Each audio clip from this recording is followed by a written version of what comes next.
বাংলাদেশ বন্ধু রাষ্ট্র, ভারত পাকিস্তানও তাই। কোনো ঝামেলায় জড়াতে চায় না শ্রীলঙ্কা। বাংলাদেশকে বিশ্বকাপ থেকে বাদ দেওয়ার ইস্যুতে এমন নীতিবাক্যই আওড়েছিল শ্রীলঙ্কা, যদিও আইসিসির সভায় ভোটটা দিয়েছিল বাংলাদেশেরই বিপক্ষে। এমনকি বাংলাদেশ দল যে শ্রীলঙ্কায় বিশ্বকাপ ম্যাচ খেলতে চেয়েছিল তাতেও রাজি হয়নি। সেই শ্রীলঙ্কায় কিনা এবার নেমেছে ভারত পাকিস্তান ম্যাচ আয়োজনের মিশনে।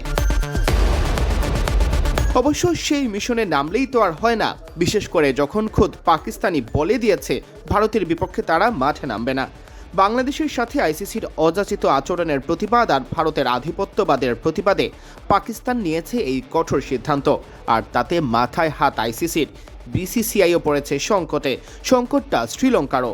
15 ফেব্রুয়ারির এই হাই ভোল্টেজ ম্যাচের ভেন্যু যে ছিল কলম্বো। 6,000 কোটি টাকার লোকসান ঠেকাতে আইসিসি পাকিস্তানকে যে কোনো মূল্যে ভারত ম্যাচ খেলানোর জন্য উঠে পড়ে লেগেছে।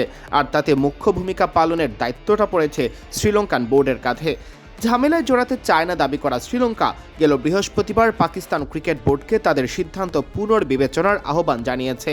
পাকিস্তান অবশ্য এখনও তাদের অবস্থানে অনড়, সাফ জানিয়ে দিয়েছে বাংলাদেশের সাথে যেহেতু ন্যায্যতা হয়নি তাই আমরা ভারত ম্যাচ খেলবই না। পাকিস্তানের এই সিদ্ধান্ত যেহেতু সরকারের, তাই পিসিবিকে বুঝিয়ে খুব একটা লাভ হবে না তা চোখ বুঝেই বলা যাচ্ছে। তবে আইসিসি ও ভারতের পর এবার প্রশ্ন উঠছে শ্রীলঙ্কার দ্বিচারিতা নিয়েও। যারা জোর গলায় বলেছিল ঝামেলায় জড়াতে চায় না, তারাই যেন এবার ঢাল হয়ে উঠেছে আইসিসি ও বিসিসিআই এর। ভূ রাজনৈতিক প্রেক্ষাপট আর ক্রিকেট কূটনীতি বিচারে শ্রীলঙ্কার এই দ্বন্দ্ব থামানোর বড় সুযোগ ছিল, যেহেতু তারা বিশ্বকাপের সহ আয়োজক, 2 ফরম্যাটের সাবেক বিশ্ব চ্যাম্পিয়ন, ক্রিকেট দুনিয়ার পরাশক্তি আর প্রভাবশালী বোর্ডগুলোর একটি।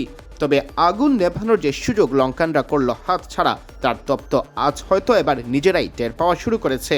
ভারত পাকিস্তান ম্যাচ হলে যে অনেক বেশি লাভবান হতো শ্রীলঙ্কাই। সিয়াম চৌধুরী, বিডি ক্রিক টাইম।